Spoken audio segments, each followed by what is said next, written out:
നമസ്കാരം. ജന്മഭൂമിയിലേക്ക് സ്വാഗതം. വാർത്തകൾ ചുരുക്കത്തിൽ. PM ശ്രീയിലൂടെ LDFും UDFും കാണിച്ച മണ്ടത്തരത്തിൽ നഷ്ടമായത് കേരളത്തിലെ ലക്ഷക്കണക്കിന് വിദ്യാർത്ഥികളുടെ ഭാവി. പദ്ധതി പാടില്ലെന്ന് പറഞ്ഞ മുഖ്യമന്ത്രി VD സതീശന് വിദ്യാഭ്യാസ ചെലവിന് പണമില്ലാതായപ്പോൾ PM ശ്രീ പ്രിയമായി.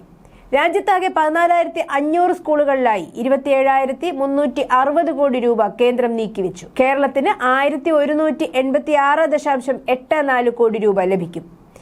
LDF സർക്കാർ കരാറിൽ ഒപ്പുവെച്ചപ്പോൾ PM Shri national education policy നടപ്പാക്കുന്നതിന്റെ ഭാഗമായുള്ളതാണെന്നും അത് മുസ്ലിം സമൂഹത്തിനെതിരാണെന്നും പറഞ്ഞ് ശക്തമായി രംഗത്ത് വന്ന VD സതീശന് കേരളത്തിലെ വിദ്യാഭ്യാസത്തെ മുന്നോട്ട് കൊണ്ടുപോകണമെങ്കിൽ PM ശ്രീയുമായി മുന്നോട്ട് പോയേ മതിയാകൂ. രണ്ട് ഉപാധികൾ മുന്നോട്ട് വയ്ക്കാൻ മന്ത്രിസഭായോഗം തീരുമാനിച്ചു. സ്കൂൾ പാഠ്യപദ്ധതി കരിക്കുലം തീരുമാനിക്കുന്നതിൽ സംസ്ഥാന സർക്കാരിന്റെ സ്വാതന്ത്ര്യത്തിൽ കേന്ദ്രം ഇടപെടരുത്. നടപ്പാക്കാനുള്ള സ്കൂളുകൾ തെരഞ്ഞെടുക്കുന്നത് സംസ്ഥാന സർക്കാരായിരിക്കും. LDF സർക്കാർ കരാർ ഒപ്പിട്ടതിനാൽ PM ശ്രീയിൽ സംസ്ഥാനം പങ്കാളിയാണെന്ന് മുഖ്യമന്ത്രി VD സതീശൻ പറഞ്ഞു. 4 വർഷം മുമ്പ് നടപ്പിലാക്കേണ്ടിയിരുന്ന PM ശ്രീ പദ്ധതി രാഷ്ട്രീയ കാരണങ്ങളാലും വോട്ട് ബാങ്ക് താൽപര്യങ്ങളാലും വൈകിപ്പിച്ചതിലൂടെ വിദ്യാർത്ഥികളുടെ വലിയ അവസരങ്ങൾ നഷ്ടപ്പെടുത്തിയ മുഖ്യമന്ത്രി VD സതീശനും പ്രതിപക്ഷ നേതാവ് പിണറായി വിജയനും കേരളത്തിലെ ലക്ഷക്കണക്കിന് വിദ്യാർത്ഥികളോട് മാപ്പ് പറയണമെന്ന് BJP മുൻ സംസ്ഥാന പ്രസിഡന്റ് K സുരേന്ദ്രൻ. തങ്ങൾക്കിഷ്ടമുള്ള സ്കൂളുകളിൽ മാത്രം PM ശ്രീ നടപ്പാക്കുമെന്ന സംസ്ഥാന സർക്കാരിന്റെ നിലപാടും വിദ്യാർത്ഥികളെ വീണ്ടും വഞ്ചിക്കുന്ന സമീപനമാണ്. PM ശ്രീയിൽ നിന്ന് കേരളത്തിന് പിന്മാറാൻ സാധിക്കില്ലെന്നും ഒടുവിൽ പദ്ധതി നടപ്പിലാക്കേണ്ടി വരുമെന്നും BJP അന്ന് തന്നെ വ്യക്തമാക്കിയിരുന്നു. മതേതരത്വത്തിന്റെ പേര് പറഞ്ഞ് പ്രതിപക്ഷ നേതാവായിരിക്കെ പാഠ്യപദ്ധതിയെ ശക്തമായി എതിർത്ത VD സതീശനാണ് ഇന്ന് മുഖ്യമന്ത്രിയായ ശേഷം അതേ പദ്ധതി നടപ്പിലാക്കാൻ നിർബന്ധിതനായിരിക്കുന്നതെന്നും സുരേന്ദ്രൻ പറഞ്ഞു.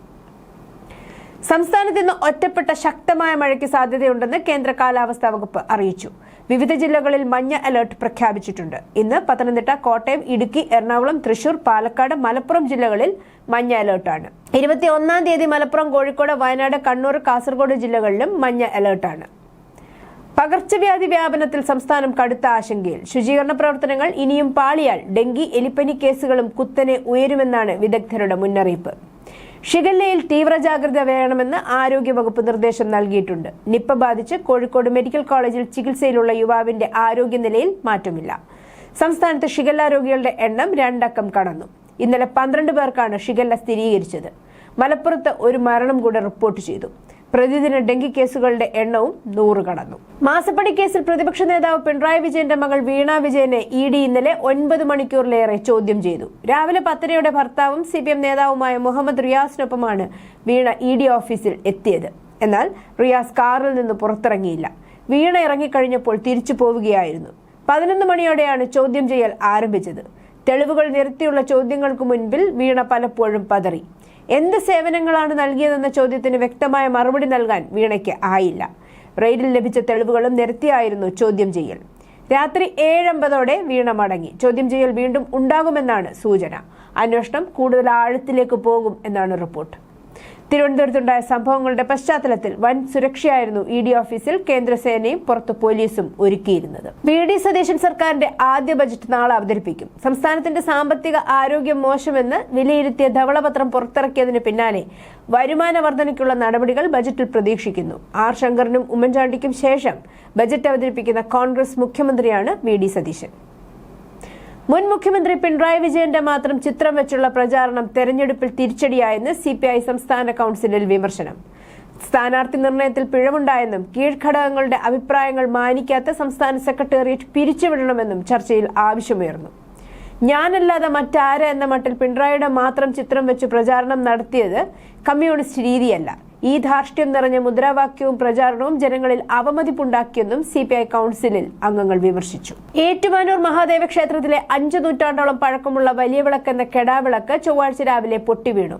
വിളക്ക് തൂക്കിയിട്ടിരുന്ന ചങ്ങലയിലെ കൊളുത്ത് കാലപ്പഴക്കം കൊണ്ട് കരിയും പുകയും പിടിച്ച് തുരുമ്പിച്ച് വിട്ടുപോയതാണ് പൊട്ടിവീഴാൻ കാരണം. 1540 സ്ഥാപിച്ചതാണ് കെടാവിളക്ക്. പ്രധാന കവാടത്തിലെ ബലിക്കന്നിന് മുന്നിലാണ് കെടാവിളക്ക് സ്ഥാപിച്ചിരിക്കുന്നത്. ക്ഷേത്രത്തിലെ പ്രധാന വാതിലിനും ഇളക്കം സംഭവിച്ചു. ഇളകിയ വാതിൽ വീണാണ് വിളക്കിന് കേട് സംഭവിച്ചതെന്നാണ് പറയുന്നത്. നിലവിൽ സ്റ്റീൽ പീഠം വെച്ച് അതിനു മുകളിൽ തടി വെച്ചാണ് വിളക്ക് വെച്ചിരിക്കുന്നത്. സംസ്ഥാനത്ത് വൈകിട്ട് 6 മണി മുതൽ രാത്രി 12 മണി വരെ വൈദ്യുതി നിയന്ത്രണം. ജൂൺ 30 വരെ നിയന്ത്രണം തുടരുമെന്ന് KCB അറിയിച്ചു. വൈദ്യുതി ലഭ്യതയിൽ വൻ കുറവുണ്ടായ സാഹചര്യത്തിലാണ് നടപടി. മഴക്കുറവ് ഉൽപാദനത്തെ ബാധിച്ചതായും KCB അറിയിച്ചു. എൽനിനോ പ്രതിഭാസം തുടരുന്നതിനെ തുടർന്ന് രാജ്യത്താകമാനം വൈദ്യുതി ലഭ്യതയിൽ കുറവുണ്ടായി. ഇതിനെതിരെ ട്രോളുകളും വിമർശനങ്ങളും പരക്കെ ഉയരുകയാണ്. കേരളത്തിന്റെ ചരിത്രത്തിൽ ആദ്യമായി മൺസൂൺ കാലത്ത് പവർ കട്ട് ഏർപ്പെടുത്തിയ UDF സർക്കാരിന് അഭിനന്ദനങ്ങൾ എന്നതുൾപ്പെടെ നിരവധി കമന്റുകളാണ് സമൂഹമാധ്യമങ്ങളിൽ ഉയരുന്നത്. തൃശൂർ വടക്കാഞ്ചേരി കുന്നംകുളം റൂട്ടിൽ സർവീസ് നടത്തുന്ന റോയക്സ് ഗ്രൂപ്പിന്റെ പ്രിയമോൾ ബസിലെ കണ്ടക്ടർ മംഗലം ചീരോത്ത് വളപ്പിൽ രാമദാസിന്റെ ലൈസൻസ് ജോയിന്റ് RTO 6 മാസത്തേക്ക് സസ്പെൻഡ് ചെയ്തു. വീട്ടിൽ പോകണ്ടേ ചേട്ടാ എന്ന് പറഞ്ഞ് കൈകൂപ്പി അപേക്ഷിച്ചിട്ടും വിദ്യാർത്ഥികളെ ബസ്സിൽ കയറാൻ വിസമ്മതിച്ചതിനാണ് സസ്പെൻഡ് ചെയ്തത്. ഇതോടൊപ്പം കണ്ടക്ടർ നിർബന്ധിത ബോധവൽക്കരണ ക്ലാസിനും ഹാജരാകണം. പെർമിറ്റ് ഉടമയ്ക്ക് കാരണം കാണിക്കൽ നോട്ടീസും നൽകിയിട്ടുണ്ട്. 10ാം ക്ലാസ്സിലെ 8 ആൺകുട്ടികൾ സ്പെഷ്യൽ ക്ലാസ്സിനു ശേഷം വീട്ടിലേക്ക് ബസ്സിൽ മടങ്ങാൻ സ്റ്റാൻഡിലെത്തിയതായിരുന്നു. ബസ് പുറപ്പെടുമ്പോൾ കയറിയാൽ മതിയെന്നായിരുന്നു നിർദ്ദേശം. പിന്നാലെ ബസ്സിനരികിൽ വരിവരിയായി ഇവർ കാത്തുനിന്നെങ്കിലും 4 കുട്ടികളെ മാത്രം കണ്ടക്ടർ ബസ്സിനുള്ളിലേക്ക് കടത്തിവിട്ട് മറ്റുള്ളവരെ തടഞ്ഞു.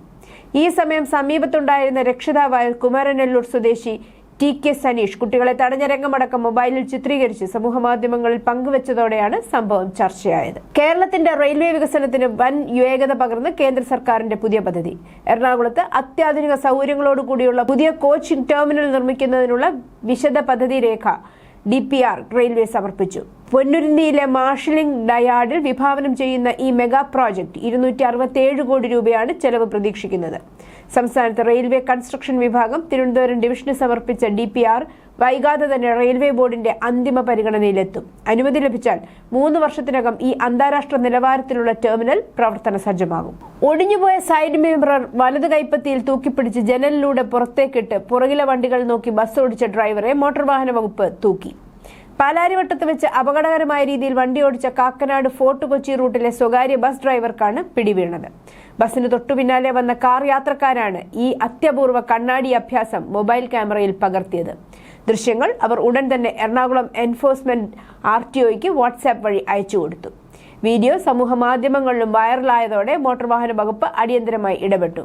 വാഹന നമ്പറും ഡ്രൈവറെയും തിരിച്ചറിഞ്ഞ അധികൃതർ ഇയാളെ ഉടനെ തന്നെ ഓഫീസിലേക്ക് വിളിച്ചു വരുത്തി.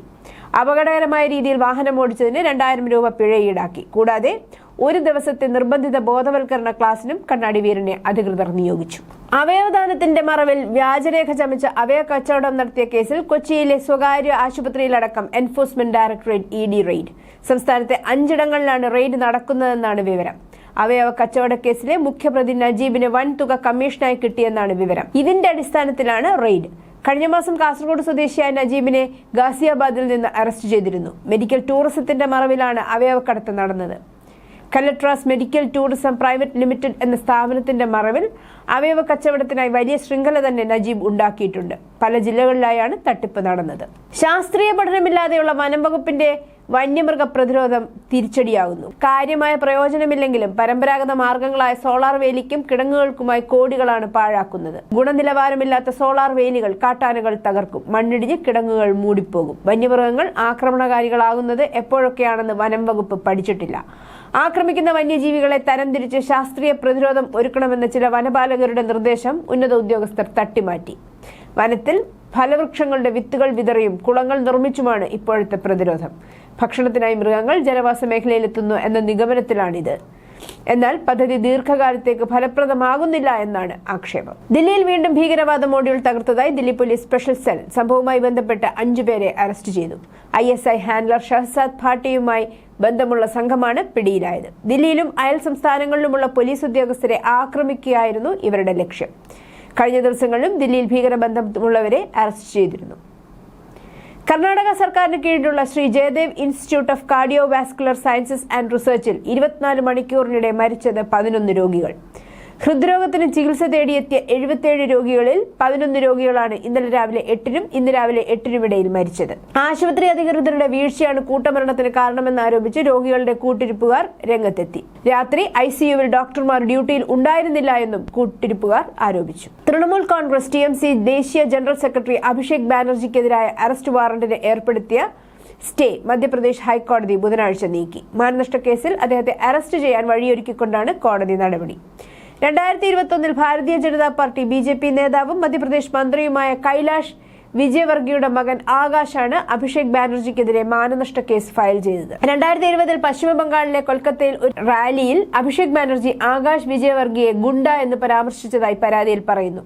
ആകാശ് ഇൻഡോറിൽ നിന്നുള്ള മുൻ MLA ആണ്. അമേരിക്ക ഇറാൻ സമാധാന കരാർ യാഥാർത്ഥ്യമായെന്ന് ഔദ്യോഗികമായി സ്ഥിരീകരിച്ച് അമേരിക്കൻ പ്രസിഡന്റ് ഡൊണാൾഡ് ട്രംപ് ഫ്രാൻസിൽ വെച്ച് കരാർ ഒപ്പുവെച്ചെന്നാണ് പ്രതികരണം. ഇതൊരു താൽക്കാലിക ധാരണ മാത്രമാണെന്നും ഇറാൻ കൃത്യമായി പെരുമാറിയില്ലെങ്കിൽ വീണ്ടും ആക്രമണം നടത്തുമെന്നും ട്രംപ് ഇന്നലെ മുന്നറിയിപ്പ് നൽകിയിരുന്നു. US സൈനിക ഉപരോധം നീക്കിയതോടെ ഹോർമസ് സാധാരണ നിലയിലേക്ക്. ഇന്ത്യയിലേക്ക് പുറപ്പെട്ട ആദ്യ കപ്പൽ ഇന്ന് ഗുജറാത്തിലെ ദഹേജ് തുറമുഖത്ത് എത്തിച്ചേരും. 62,370 മെട്രിക് ടൺ LNGയുമായാണ് കപ്പൽ എത്തുന്നത്. പശ്ചിമേഷ്യൻ യുദ്ധത്തെ തുടർന്ന് കഴിഞ്ഞ 3 മാസത്തിലേറെയായി കപ്പൽ മേഖലയിൽ കുടുങ്ങിക്കിടക്കുകയായിരുന്നു. ഇന്ധനവും രാസവളവും അടങ്ങിയ 34 ഇന്ത്യൻ കപ്പലുകൾ കൂടി ഉടനെത്തും. കേന്ദ്രം സാഹചര്യം നിരീക്ഷിച്ചു വരികയാണ്. ഫ്രാൻസിൽ നടക്കുന്ന G7 ഉച്ചകോടിയുടെ വേദിയിൽ വെച്ച് നടന്ന നിർണായക ഉഭയകക്ഷി ചർച്ചകൾക്ക് ശേഷം US പ്രസിഡന്റ് ഡൊണാൾഡ് ട്രംപും പ്രധാനമന്ത്രി നരേന്ദ്രമോദിയും സംയുക്ത വാർത്താ സമ്മേളനം നടത്തി. മുൻപ് ഇന്ത്യ സന്ദർശിച്ചപ്പോൾ തനിക്ക് ലഭിച്ച വൻ സ്വീകരണത്തെക്കുറിച്ച് ട്രംപ് വാർത്താ സമ്മേളനത്തിൽ സ്മരിച്ചു. പ്രധാനമന്ത്രി മോദിയെ അരികിൽ നിർത്തിക്കൊണ്ട് ട്രംപ് പറഞ്ഞത് ഇങ്ങനെ: ഞാനൊരു കാര്യം പറയാം. കാണാൻ വളരെ ശാന്തനായ ഒരു മാലാഖയെ പോലെ തോന്നിക്കുന്ന സുന്ദരനായ മനുഷ്യനാണ് അദ്ദേഹം. എന്നാൽ യഥാർത്ഥത്തിൽ അദ്ദേഹം അത്ര തന്നെ ശക്തനും കടുത്ത തീരുമാനങ്ങൾ എടുക്കുന്നയാളുമാണ്. പക്ഷേ കാണാൻ വളരെ ശാന്തനാണ്. അതുകൊണ്ട് തന്നെ അദ്ദേഹം നിങ്ങളെ അപ്രതീക്ഷിതമായി അത്ഭുതപ്പെടുത്തും. പ്രധാനമന്ത്രി നരേന്ദ്രമോദി അധികാരത്തിൽ തുടരുമ്പോൾ ഇന്ത്യ ആക്രമിക്കപ്പെട്ടാൽ അമേരിക്ക സഹായവുമായി എത്തുമെന്ന് ബുധനാഴ്ച US പ്രസിഡന്റ് ഡൊണാൾഡ് ട്രംപ് പറഞ്ഞു. ഫ്രാൻസിൽ നടന്ന G7 ഉച്ചകോടിക്കിടെ പ്രധാനമന്ത്രി മോദിയുമായുള്ള കൂടിക്കാഴ്ചയിലാണ് ട്രംപ് ഈ പരാമർശം നടത്തിയത്. 2025 മെയ് മാസത്തിൽ ഓപ്പറേഷൻ സിന്ദൂറിന് ശേഷമുള്ള ആദ്യ നേർക്കുനേർ കൂടിക്കാഴ്ചയായിരുന്നു ഇത്. News desk, Janmabhumi.